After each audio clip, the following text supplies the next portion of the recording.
여러분 안녕하십니까? 주님 다시 오신답니다. 아멘. 네, 우리 귀한 안식일 날 함께 예배하며 주의 말씀 듣게 하시며 주님께 감사합니다. 오늘도 신명기 강해, 오늘은 교회, 예배, 그리고 공동체라는 제목으로 함께 말씀의 은혜를 나누려고 합니다. 오늘은 신명기 12장에 있는 말씀입니다. 12장 5절로 7절 말씀을 제가 봉독하겠습니다. 신명기 12장 5절에서 7절 말씀입니다. 오직 너희의 하나님 여호와께서 자기의 이름을 두시려고 너희 모든 지파 중에서 택하신 곳인 그 계실 곳으로 찾아 나아가서 너희의 번제와 너희의 제물과 너희의 11조와 너희 손의 거제와 너희의 서원제와 낙헌 헌물과 너희 소와 양의 처음 난 것들을 너희는 그리로 가져다 드리고 거기 곧 너희의 하나님 여호와 앞에서 먹고 너희 하나님 여호와께서 너희의 손으로 수고한 일에 복을 주심으로 말미암아 너희와 너희 가족이 즐거워할지니라. 신명기 12장에는요 이렇게 시작합니다. 너희가 평생 지켜 행할 규례와 법도는 이러하다 라고 이야기하면서 그 다음에 이런 말씀들이 나오고 있습니다. 여러분, 우리가 하나님께서 주신 땅에서 평생 행복하고 즐겁게 사는 방법은 뭘까요? 뭘까? 저는 신명기 12장을 묵상하면서 요 구절이 반복돼서 계속 사용된 것을 보았습니다. 그러면서 이 구절 가운데서 교회의 본질이 무엇이고 예배의 본질이 무엇이고 그리고 공동체의 본질이 무엇인가에 대하여 깨닫게 되었습니다. 오늘 이 본질을 깨달음으로 우리도 행복을 누리게 되기를 간절히 바랍니다. 첫 번째, 우리 교회의 본질입니다. 신명기 12장에 가장 자주 나오는 구절 가운데 하나가 여호와께서 자기 이름을 두시려고 너희 모든 지파 중에 택하신 곳인 그 계실 곳으로 찾아 나가라라고 이야기하고 있습니다. 여러분, 그곳이 어디일까요? 그곳이 어디일까요? 성전일까요? 네? 그것이 어디 있는지 정확한 지명은 소개되지 않았습니다. 그런데 신명기 12장에는요 이러한 표현들이 6번이나 반복됩니다. 여호와께서 택하실 그곳으로 뭐하라? 찾아가라. 여호와의 이름을 두시려고 택한 곳으로 가라. 여러분, 아마 이곳은 여러분이 말씀하신 것처럼 하나님의 성전이 있을 곳이라고 생각합니다. 뭐 예루살렘이라고 특별히 그 지명을 밝히지는 않았습니다. 주의 이름이 있는 곳, 주의 임재가 있는 곳, 주의 이름이 불리우는 곳, 주의 이름으로 뭐 받는 곳, 축복받는 곳, 주의 이름으로 언약과 계약을 맺어지는 곳, 주의 이름이 선포되는 곳, 그곳이 어디입니까? 그것이 어디예요? 예, 성전. 오늘 주의 성전으로 찾아오신 여러분 진심으로 환영합니다. 오늘 여기 말씀대로 여러분들께서는 바로 주님의 이름이 선포되는 이 자리에 나오셨어요. 야, 그럼 여러분 하나님의 말씀대로 너희가 평생 행복하게 사는 그 규례와 율법을 뭐 하시는 거예요? 지키고 계시는 겁니다. 바로 여기에 뭐가 있냐면 교회의 본질이 있습니다. 자, 교회의 본질이란 무엇인가? 하나님께서 무엇을 두시려고? 자기의 뭘요? 이름을 두시려고 하나님께서 택하신 곳입니다. 교회라는 어떤 것일까? 제가 곰곰이 생각해 보니까 이 교회는요 누구의 이름이 있는 거예요? 예수의 이름이 있는 곳입니다. 우리가 예수의 이름으로 모이고 예수의 이름으로 축복받고 예수의 이름으로 서로 약속하고 예수의 이름을 통하여 하나님의 거룩한 임재를 경험하게 되는 겁니다. 만약에 우리 모임 속에 누구의 이름이 없으면, 예수님이 이름 없으면 우리는 그냥 뭐 하는 거야? 동호회 모임이에요. 동호회. 오늘 토요일 날 많은 분들 모이셨네요. 자, 회비 내시고 동호회 회비 여러분 놀다 가십시오 라고 끝날 수 있는데, 여기는 뭐 때문에 모인 거예요? 여기에 계신 분들은 어떤 분들이세요? 모든 무릎을 예수의 이름 앞에 꿇고 계시는 분들이라는 겁니다. 우리는 예수의 이름 앞에 무릎을 꿇고 기도하는 겁니다. 그만큼 교회는요 뭐가 중요하냐면 이름, 바로 예수의 이름이 대단히 중요한 곳입니다. 여러분 이분 아세요? 이분 아십니까? TV에서 아주 종종 나오던 아주 유명한 분 아니십니까? 충남 예산에 가면요, 백종원 거리라는 데가 있대요. 백종원 거리. 여기에 국밥과 국수를 파는 많은 식당들이 있는데, 이 지자체에서 이 거리를 개발시키기 위해서 백종원이라는 특별한 요식업 전문가를 모셔놓고 컨설팅과 조언을 받게 합니다. 식당 사장님들 다 불러서 이렇게 하시면 안 돼요, 이렇게 해야 맛이 좋습니다 하고 뭘 해줬어요? 컨설팅을 해줬어요.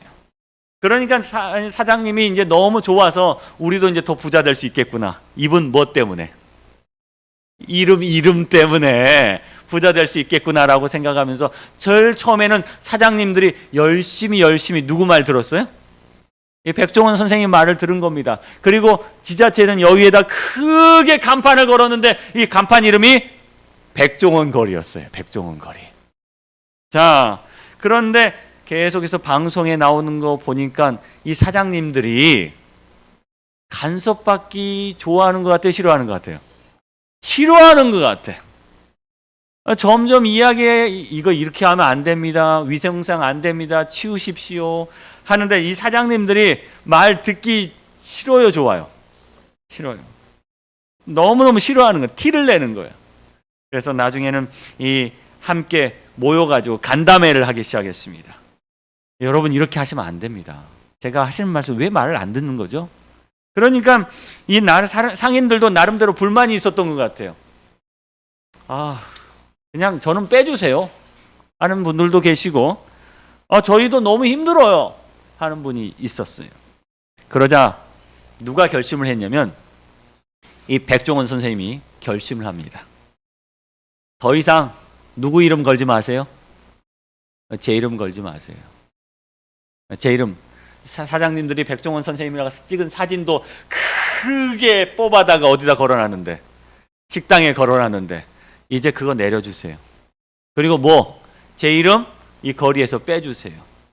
그래서 백종원 거리가 사라지게 됐대요. 왜 그랬을까요? 왜 그랬을까요? 자기 말 안 들으니까, 방송을 보면서 자기 말 안 들으니까 더 이상 이건 내 이름을 걸고 할 수 없다라고 생각하는 거예요. 내 이름을 걸고 할 수 없다. 교회는요, 사실 예수님의 이름을 건 맛집이에요. 그런데 많은 교회가 누구 따라하지 않아요? 예수님 따라하지 않으면 예수님이 오늘 나와가지고 뭐라고 하실까요? 내 이름 빼! 내 이름 빼! 너희들이 누구 이름 따라하지 않는데, 예수 그리스도의 뜻을 따라하지 않는다면 누구 빼? 내 이름 빼줘. 제발 부탁인데 내 이름 빼줘 라고 말씀할 수 있다는 겁니다. 오늘 주님이 부객교회 왔는데 부객교회 앞에 제7일 안식일 예수 재림 교회라고 붙어 있어요. 근데 여기 있는 사람들이 누구 기다리지 않아? 예수님을 기다리지 않아. 예수님이 오셔서 너희들이 나 언제 기다렸어? 이제부터 누구 이름 빼? 내 이름 빼. 너희들 안식일 날 모이니까 그냥 제7일 안식일 교회라고 해. 나를 안 기다리니 예수 재림 교회는 뭐 해달라? 빼달라고 말할 수도 있겠다라는 생각이 들었습니다. 여러분 예수님은 기다리십니까?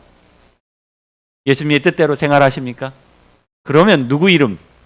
예수의 이름을 따라서 이 교회에 오셨다면 정말 이 교회는 예수님의 이름이 있는 교회라고 저는 믿습니다. 교회란요, 뭐 때문에 특별한 하나님의 임재를 경험할 수 있느냐? 바로 예수 그리스도의 이름 때문에 하나님의 거룩한 임재를 경험할 수 있는 곳입니다. 누구 이름만 들어도 마음이 설레? 예수님의 이름만 들어도 마음이 설레는 것. 그분이 나를 위하여 행하신 놀라운 것들을 상상할 때, 생각할 때 누구의 이름이 들리면, 예수님 이름이 들리면 기분이 좋아지는 곳이 돼야 된다는 겁니다. 오늘 제가 여러분 예수님의 이름을 몇 번 말할까요? 그럼 여러분 제가 이름을 말할 때마다, 예수님 말할 때마다 여러분의 마음이 어떻게 돼요? 기분이 막 좋아져야 되는데 몇 분 좋아지는 것 같아요. 보니까 제가 예수님의 이름을 댈 때마다 여러분의 얼굴에 뭐가 돌아? 미소가 도는 분들이 몇 분 계셔요.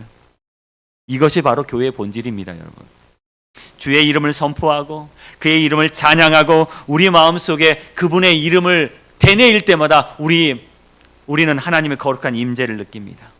때로는 그분의 이름을 빌려서 기도합니다. 예수 그리스도 이름으로 기도합니다. 힘이 나요, 안 나요, 여러분? 힘이 나요. 누구 이름대로 기도할 때, 예수의 이름을 두고 기도할 때 우리에겐 힘이 나고 능력이 생기고 기분이 좋아지는 겁니다. 교회의 본질은요, 하나님과 그리스도의 이름에 있습니다. 내가 주의 이름을 내 형제에게 선포하고 내가 주를 교회 중에 찬송하리로다. 히브리서 2장 12절 말씀이요. 야고보서 5장 14절 말씀, 너희 중에 병든 자가 있느냐? 그는 교회의 장로들 청할 것이요, 그들은 누구의 이름으로? 주의 이름으로 기름을 바르며 그를 위하여 기도할지니라. 고린도전서 5장 4절, 주의 예수의 이름으로 너희가 내 영과 함께 모였다고 말하고 있습니다. 여러분 잘 아시는 말씀, 누구의 이름을 부르는 자는? 주의 이름을 부르는 자는 무엇을 얻으리라? 구원을 얻으리라. 하나님께서는요, 자기 이름을 걸고 일하세요. 자기 백성들이 아무리 못났어도요, 그분은 그분의 이름을 빌려주시고 그분의 이름 때문에 누구를 버리지 않으세요? 여러분과 저를 버리지 않습니다. 사무엘상 12장 22절, 여호와께서는 너희를 자기 백성으로 삼으신 것을 뭐예요? 기뻐하심으로 여호와께서 그 크신 이름을 위해서라도 자기 백성을 버리지 아니하신다라고 나옵니다. 시편 23편 3절, 내 영혼을 뭐 시키시고 소생시키시고 자기 이름을 위하여 의의 길로 인도하시는도다. 그분 이름 때문에 일하시는 거예요. 에스겔 36장 22절, 이스라엘 족속아 내가 이렇게 행하면 너희를 위함이 아니요 너희가 들어간 그 나라에서 더럽힌 나의 거룩한 이름을 위함이라. 그러니까 교회에다 뭘 걸어야 돼요, 여러분? 예수 그리스도의 이름을 걸어야 합니다. 그리고 예수 그리스도의 이름을 건 그곳에 우리는 뭐 해야 돼요? 찾아가야 합니다. 그것이 교회의 본질입니다. 만약에 그 교회 가운데 누구의 이름이요? 예수의 이름과 그분의 능력과 품성과 역할과 임재를 잃어버린다면 교회의 본질을 상실해 버리는 것 같습니다. 바로 주님은 말씀하셨습니다. 자기 이름을 두려고 택하신 곳으로 뭐하라? 찾아가라. 여러분, 오늘 바로 그곳이 부객교회가 되길 간절히 바랍니다. 여러분, 교회는요, 하나님의 이름을 높이는 곳이 되어야 합니다. 여러분, 우리나라도 그렇지만 이 이름이 굉장히 중요합니다. 여러분, 우리나라에서 가장 긴 이름을 갖고 있는 사람이 누군지 아십니까? 여러분, 가장 긴 이름을 갖고 있는 사람.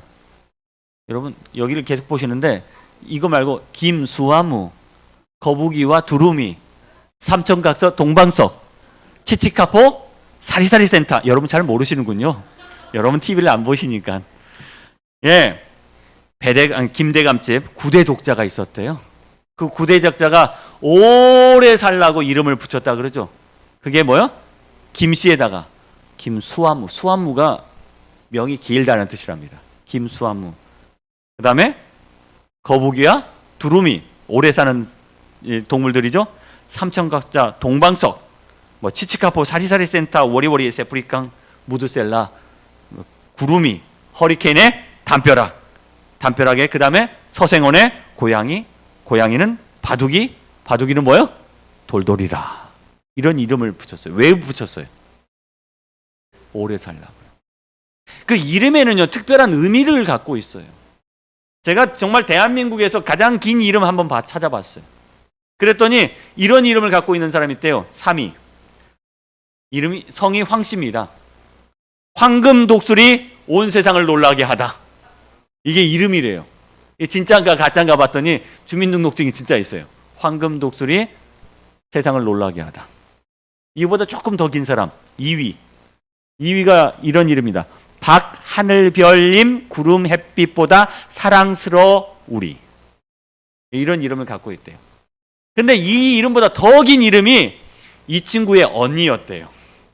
이 언니가 박 하나님의 자녀 예쁘고 진실되게 이해심 많게 자라라 였는데, 아빠가 신고하러 갔다가 아무리 생각해도 너무 긴 것 같아서 실제 등록은 박하예진이라고 등록을 했다 그래요. 근데 이 이위인 이 친구는 실제로 주민등록에 이렇게 기록되었다고 합니다. 왜 부모가 이렇게 이름을 지었을까요? 이렇게 뭐 하라고요? 살라고. 이렇게 살았으면 좋겠다고. 여러분, 이름이 중요합니까? 대단히 중요해요.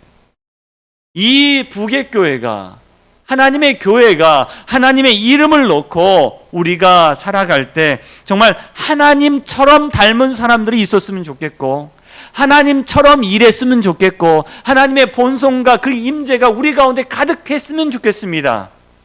그런 하나님의 교회가 되었으면 좋겠습니다.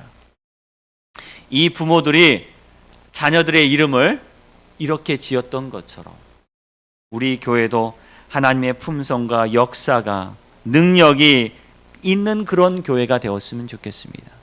이것이 바로 교회의 본질입니다. 우리가 우리 교회만 말하더라도 저 교회는 어떤 교회? 하나님이 거룩하게 임하는 교회 같다라고 사람들이 말했으면 좋겠습니다. 두 번째는 예배의 본질입니다. 그 다음 절인데요, 12장 6절 말씀입니다. 너희의 번제와 너희의 제물과 너희의 11조와 너희 손의 거제와 너희의 서원제와 낙헌 예물과 너희 소와 양과 처음 난 것들을 너희는 그리로 뭐하라? 가져오라. 여러분, 번제, 제물, 11조, 거제, 서원제, 낙헌제 가져오라고 말씀하십니다. 이런 구절이 3번 정도 쓰여요. 이 신명기 12장이에요. 여기는 제물로 표현되어 있습니다. 각종 제물을 가져오라 이야기합니다. 저는 오늘 여러분 헌금 많이 내십시오! 라고 이야기하지 않습니다.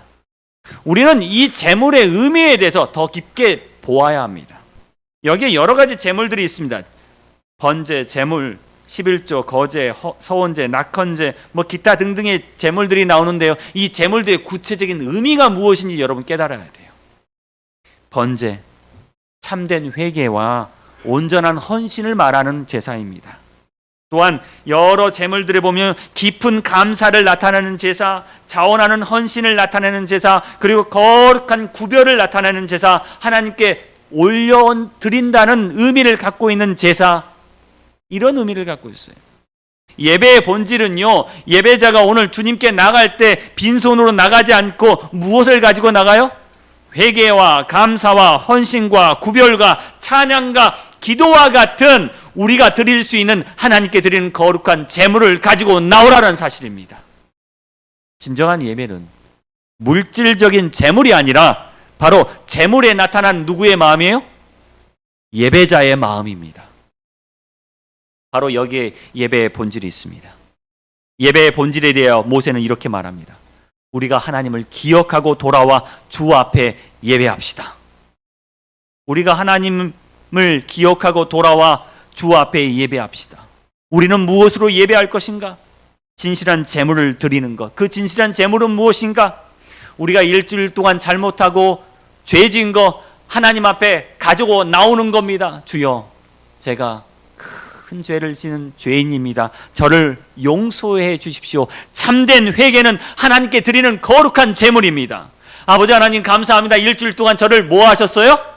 보호하셨습니다. 감사합니다. 감사를 가지고 나오시길 바랍니다. 주여, 저로 하여금 일할 수 있는 능력을 주셔서 이렇게 벌었는데요, 이거 가운데 10분의 1 작은 거지만 주님께 돌려드립니다. 주님, 저에게 무엇 주셔서 감사합니다.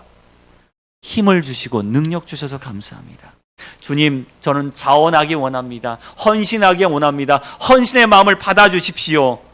거룩하게 구별하기 원합니다. 이 구별된 것 주님 받아주십시오. 이게 진짜 예배라는 거예요. 여러분, 예배는요, 목사님이 설교를 잘해서 여러분이 감동받는 게 아니에요. 뭐 때문에 감동받냐면 여러분이 주님께 가져나온 이 감사와 헌신과 회개와 거룩한 구별로 인하여 여러분이 감동을 받는 겁니다. 지금 뭐 하고 있는 겁니까? 여러분 뭐 하고 있는 거죠? 뭐 하고 있는 거죠? TV 보고 있나요? 앞에 목사님이 계시고. 코로나 이후에 사람들이 교회에 가지 못하고 뭘로요? 온라인으로 예배를 보고 있는 모습입니다. 자, 예배를 드리는 거예요? 보는 거예요?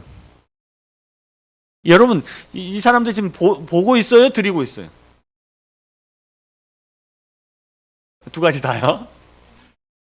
우리는 지금까지 예배를 본다에 초점을 더 맞추고 있어요.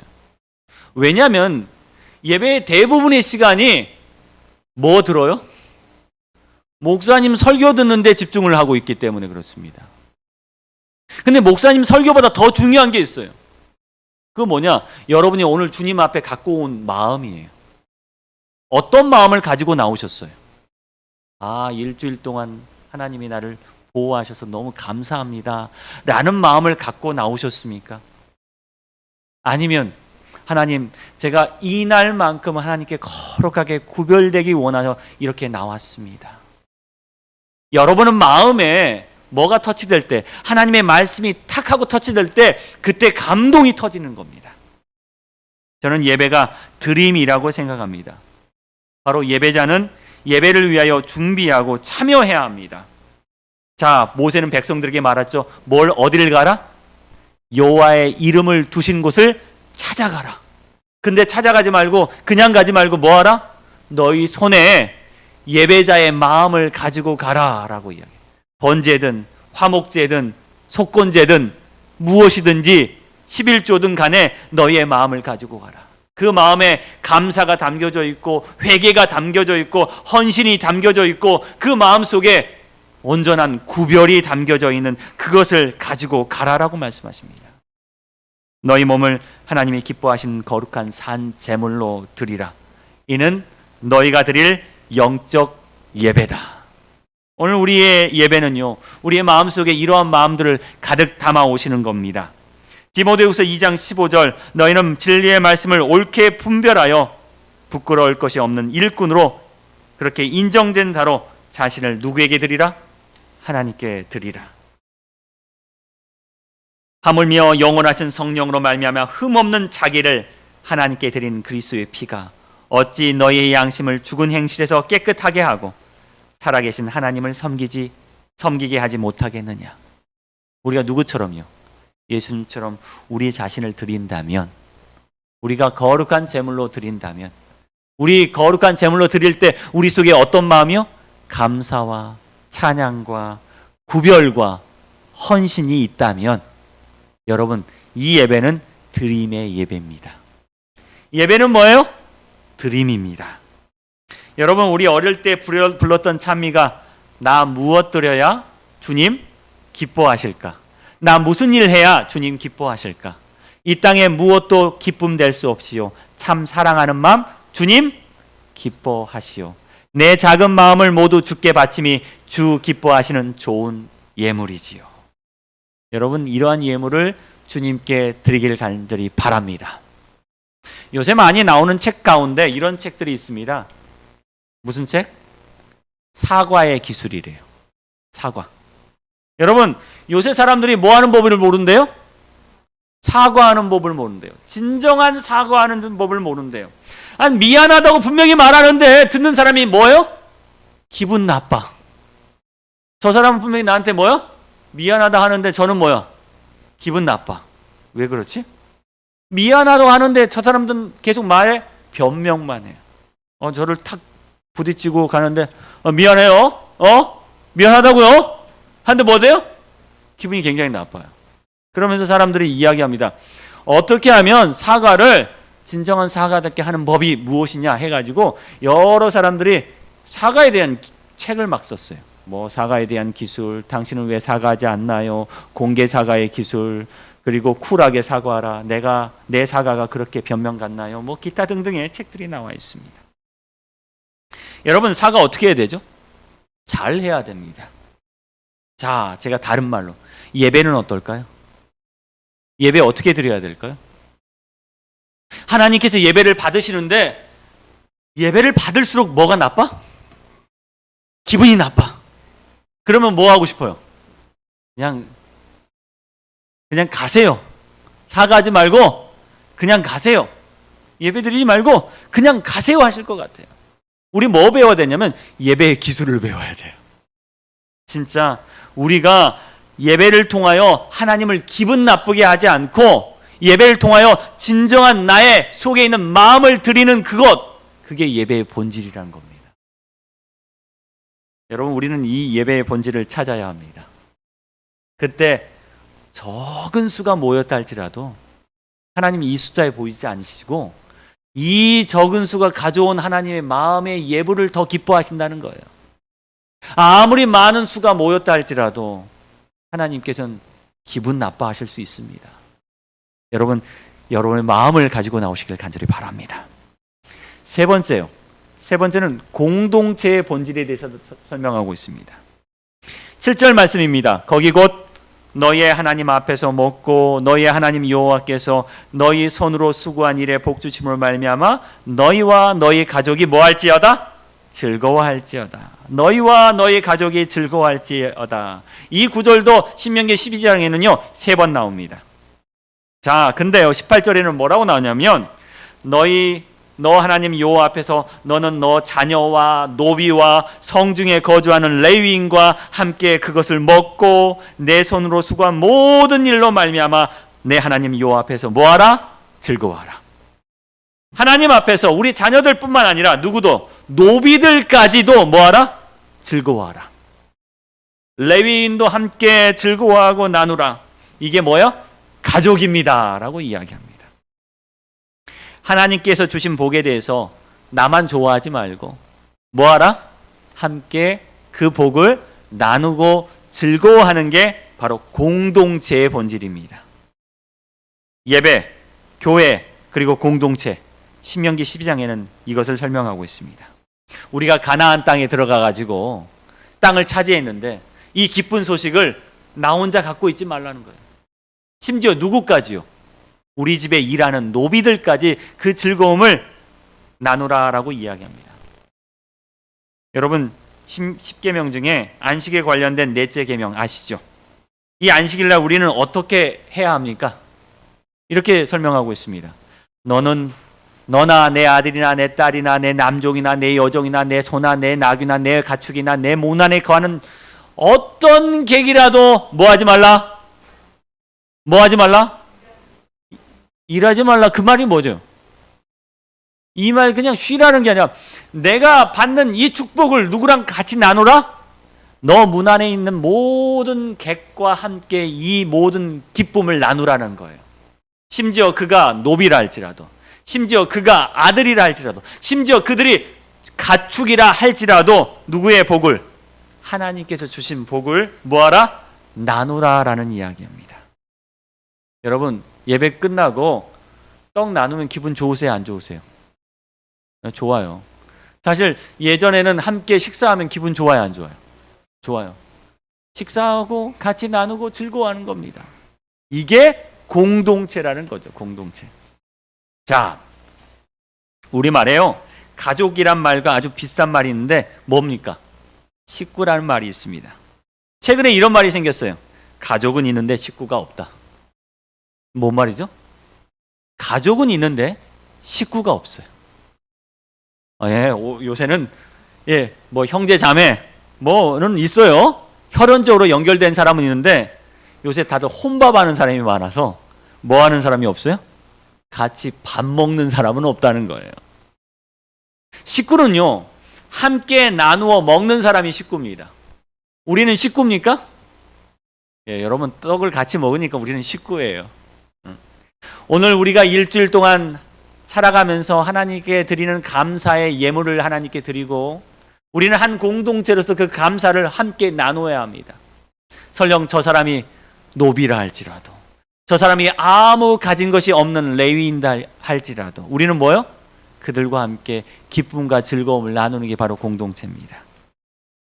자, 혼밥하는 사람이 많으면서 가족은 있는데 식구가 없다는 거예요. 식구 없음을 아주 뼈저리게 느낄 때가 있습니다. 뭐 먹을 때? 깻잎을 먹을 때. 깻잎을 먹어야 되는데 이거 한 장 한 장 먹어야 되는데 이거 뭐 해야 돼요? 떼줄 사람이 있어요. 제가 깻잎을 좋아해서 깻잎을 딱 집으면 바로 누가 와요? 예? 집사람의 젓가락이 날라옵니다. 그리고 깻잎을 딱 잡아줘요. 그럼 저는 그 깻잎을 딱 뜯어서 먹습니다. 이게 뭐예요? 가족 말고 이게 뭐예요? 식구입니다. 초대교회는요, 이 식구 공동체였어요. 그래서 성만찬으로 예배를 드렸습니다. 서로 뭘 나눠요? 떡을 나눴어요. 아유, 집사님 아직 안 오셨어요. 그럼 뭐요? 기다립시다. 누가 오실 때까지. 뭐뭐 집사님 오실 때까지 기다립시다 하고 기다려서 함께 뭐요? 떡을 나누었습니다. 집사님 여기 좀 잡아봐. 이렇게 떡을 나누었습니다. 영어로 컴퍼니라는 말은요, 회사라는 뜻입니다. 회사. 근데 컴퍼니의 컴은요, 함께라는 뜻이고, 펀이라는 이 뒤에 나는 단어가 빵이라는 뜻이래요. 빵. 여러분, 그 큰 빵을 혼자 다 먹을 수 있어요? 없어요? 없어요. 그래서 이 빵을 뭐요? 쪼개서 나누는 거예요. 자, 우리 집사님. 저한테도 이거 너무 많은 것 같아요. 어때요? 나눠서 장로님 드리는 거예요. 자, 이 빵을 나누는 게 바로 컴퍼니 혹은 식구입니다. 여러분, 우리는 빵을 함께 먹는 사람, 한솥밥 먹는 사람입니다. 교회, 예배, 그리고 공동체의 본질은 바로 여기에 있습니다. 우리가 우리의 것을 뭐요? 나눌 수 있는 것. 함께 즐거워할 수 있다는 겁니다. 히브리서 3장 1절에 함께 하늘의 부르심을 받은 거룩한 형제들아. 여러분, 우리 함께 하늘에 갈 것입니다. 함께 그곳에서 기뻐할 것입니다. 빌립보서 2장 18절 너희도 기뻐하고 나와 함께 기뻐하라. 사도행전 2장 46절 날마다 마음을 같이하여 성전에 모이기를 힘쓰고 집에서 뭘 떼며 떡을 떼며 기쁨과 순전한 마음으로 음식을 먹는 사람들, 바로 그것이 하나의 공동체입니다. 그런데 주님께서 오셨을 때 이런 교회의 본질, 예배의 본질, 공동체의 본질이 깨진 상황이 하나 있었습니다. 바로 그 상황이 바로 요한복음 4장에 나온 사마리아 여인의 이야기입니다. 예수님이 이 여인을 만나러 사마리아를 갔습니다. 그런데 이 사마리아에는 이미 교회의 본질, 예배의 본질, 공동체의 본질이 깨져 있었습니다. 누구랑 싸워요? 유대인들하고 사마리아인들하고 사이가 너무 안 좋은 겁니다. 예수님은 이 여인에게 다가가셨을 때 이 여인은 뭐라고 이야기했냐면, 우리 조상들은 이 산에서 예배하였는데 당신들의 말은 예배할 곳이 어디에 있다? 예루살렘에 있다 하더라. 이게 첫 번째 누구의 본질? 교회의 본질입니다. 여러분, 신명기 12장에는요 예루살렘이라고 분명히 말하지 않았어요. 도리어 뭐라고 말했냐면 하나님의 이름을 두시려고만 말씀하셨어요. 그런데 누구랑 싸워요? 사마리아 사람하고 어디? 유대인들하고. 우리가 어디서 예배를 드려야 돼요? 부객교회에서 예배를 드려야 돼요? 부평교회에서 예배를 드려야 돼요? 이거 갖고 뭐 하는 거야? 싸우고 있었던 거예요. 그러니까 예수님이 뭐라고 말씀하셨어요? 야, 너희가 아버지께 예배할 때가 이르니라. 누구에게? 아버지의 이름을 걸고 그분의 이름께 영광을 돌리려고 예배할 때가 올 것이다 라고 이야기하셨다는 거예요. 사마리아도 아니고 어디도 아니야. 예루살렘도 아니에요. 부평도 아니고 부계도 아니고 오직 누구의 이름? 하나님의 이름을 걸고 예배하라라고 말씀하십니다. 그리고 주님이 말씀하셨죠. 예배는 뭔지 알아? 예배의 본질이 뭔지 알아? 이렇게 말씀. 영과 진리로 예배할지나. 너의 마음을 다하여 예배하면 그렇게 하면 돼. 너의 감사와 헌신을 가지고 나와서 예배하면 돼. 그게 영과 진리로 예배하는 거야. 마지막 공동체의 본질을 예수님은 찾으십니다. 어떻게 해요? 이렇게 해요. 원래 유대인과 사마리아 사람들은 서로 뭐도 안 했어요. 상종도 안 했는데 예수님께서 그들에게 생명의 떡이 되어 그들에게 생명의 떡을 나눠주셨어요. 제자들이 예수님께 나왔는데 주님 식사 좀 하시죠. 그랬더니 뭐라고 말씀하세요? 예수님이 너희가 알지 못하는 양식이 있느니라 라고 하면서 사마리아 사람들과 함께 말씀을 나누면서 떡을 나누면서 기뻐했다는 사실이에요.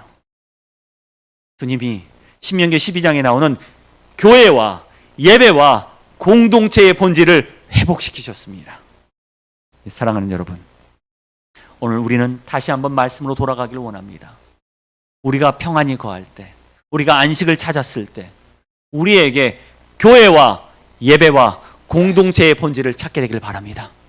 진정 이 부객교회가 진정 하나님의 이름을 드높일 수 있는 교회, 우리의 예배가 우리의 마음을 가져 나오는 예배, 우리의 공동체가 서로 사랑하며 서로 기뻐하며 서로 즐거워하는, 서로 떡을 나누는 그런 공동체가 되길 간절히 바랍니다. 주님의 거룩한 이름이 우리 가운데 임하며 그분의 복이 오늘도 우리에게 있길 간절히 바라며 말씀드리겠습니다.